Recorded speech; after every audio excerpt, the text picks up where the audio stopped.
So here we are, we got a drain, again already existing that was on the job site.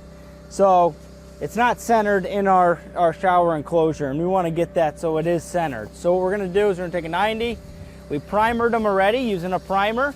So we're going to take 190 back, 190 sweep up. That's going to allow us to get our drain back over to the center. Unfortunately, we don't have enough height to do 245s. That would be nice if we could get away with that. But you'll see we already have it kind of lined up. We have a dot where our center mark is on the paint. We're going to use some glue here. And again, I had a mark here because I knew that that's where I needed to line up. So I made a mark on this piece and a mark on this one, and that's where it needs to be in order to get back to my center mark. We should not do that over top of our pavers. Well, that blue will not look very nice there. We get a little glue on there. Glue around here. We'll slide that right on. And I usually give it a couple wiggles, but you'll see I made a mark, like I said, mark. So we're gonna line those back up again, and we should be good to go. We already cut our piece to where we needed to be in the center. So we're gonna slide this piece on here. That's not gonna matter, distance or height-wise. Okay. Put that on. I was always taught to put the glue mostly on this piece because as you slide it in, it doesn't clog the drain or make a bead inside of the drain. Slide that in. I'm gonna hold it in because you'll see it'll kind of force itself out because of the pressure of the glue. So we're good there. Then we'll take our next 90 here. We'll just dry fit it. I just want to make sure we're close to where we need to be. 20 3/4, and you can take a level if we wanted to, and just make sure that we are. Okay, so we're good there. Maybe go a little bit more this way. There. Ah, perfect. It's right where we want to be. So we're going to glue this up.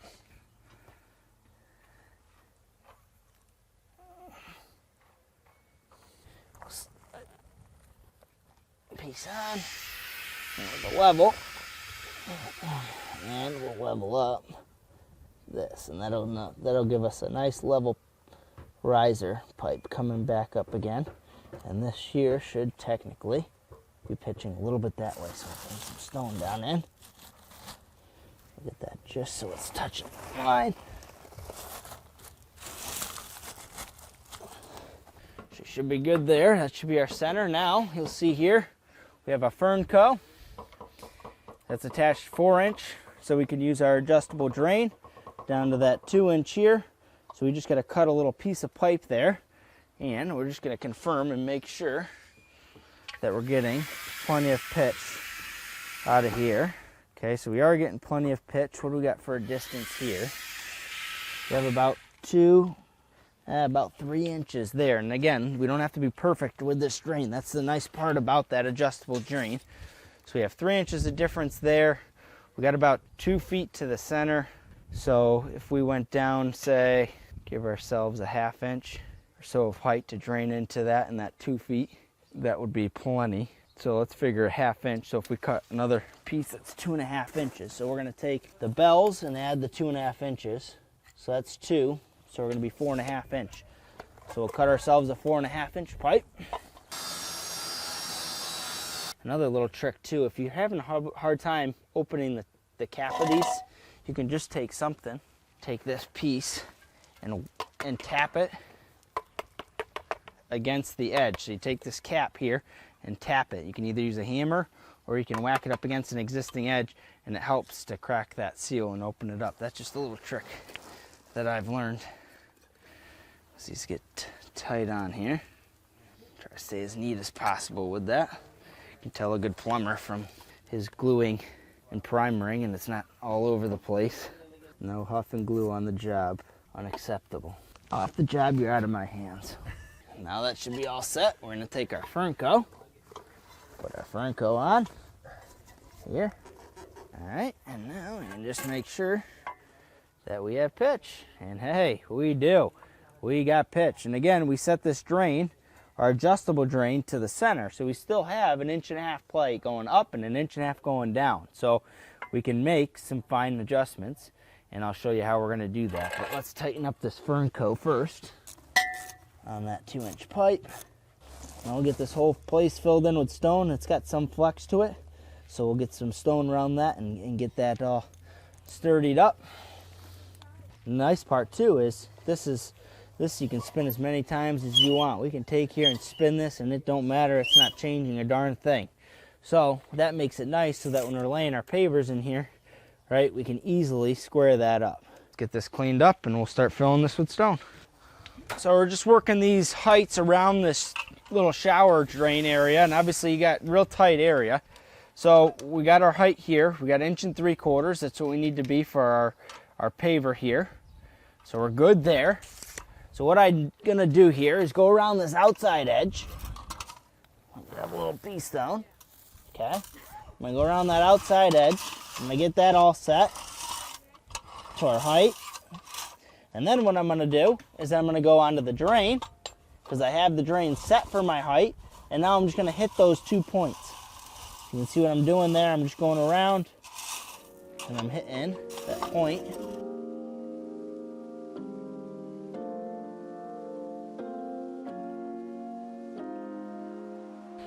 All right, it's all set there. A little bit of extra stone here. Okay. Good to go. So we have a little shower enclosure here. We're using our Pave Tool adjustable drain in this shower application. And the nice part about this is we were able to get this drain somewhat set, and we have 1.5 inches of play up and down. And so we can make these final adjustments. In doing so, we want to make sure we get plenty of pitch down into this drain. So we're just going around and we're making sure we're doing so. And we also want to just keep things nice and smooth around here. So I'm just kind of using our Sim 60, making minute adjustments to get that all down to where it needs to be, and making all these pieces nice and even. And as we do so, we're getting a little bit high on this drain. So I'm able to take our 9/16 and our socket, and I can put it on here, and I can just adjust that right down.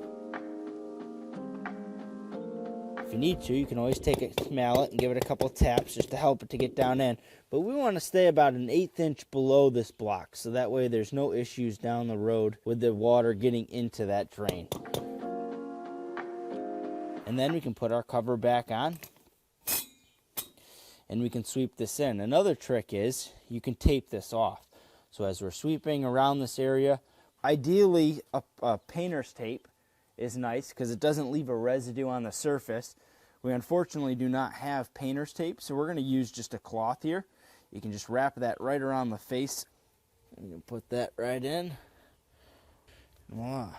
Now we have a nice cover over top of our drain.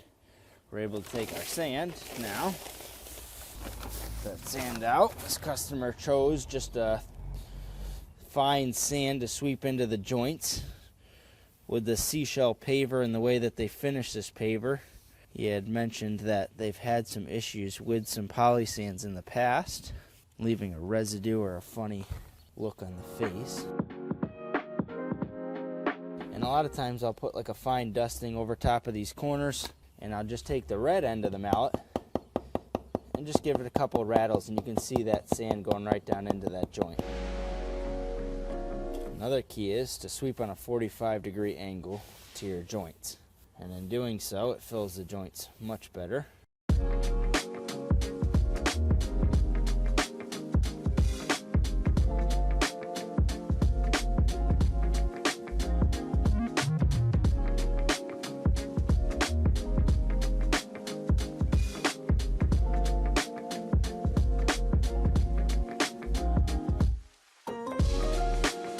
So in situations like this where you're sweeping the material in and it's just disappearing, there's a couple things you can do. In this application, we're using a C33 or a light sand to sweep into the joints, so I can use a little bit of caulking to push that down inside those joints, seal off where we're losing that. If you were using poly sand, you could actually take a little bit of water and put it down in there. You'll see there, we'll get a couple of pieces to hopefully choke that off eventually. You could also use a little bit of adhesive to fill that joint in, but you can see there we're at least able to fill that corner.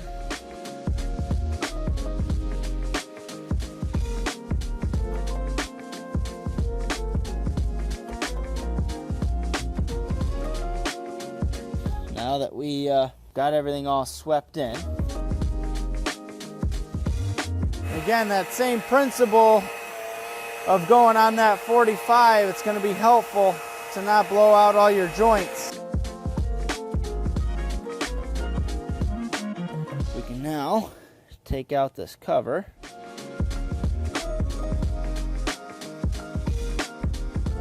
They're all set. Nice. Now that looks nice. You can sign up for our tip of the week here, or you can watch more of our videos here. You can subscribe to our YouTube channel here, and make sure you shop our products at pavetool.com. If you're located in Canada, you can shop at pavetool.ca. Have a great weekend. Thanks for watching. Looking forward to seeing you next Friday.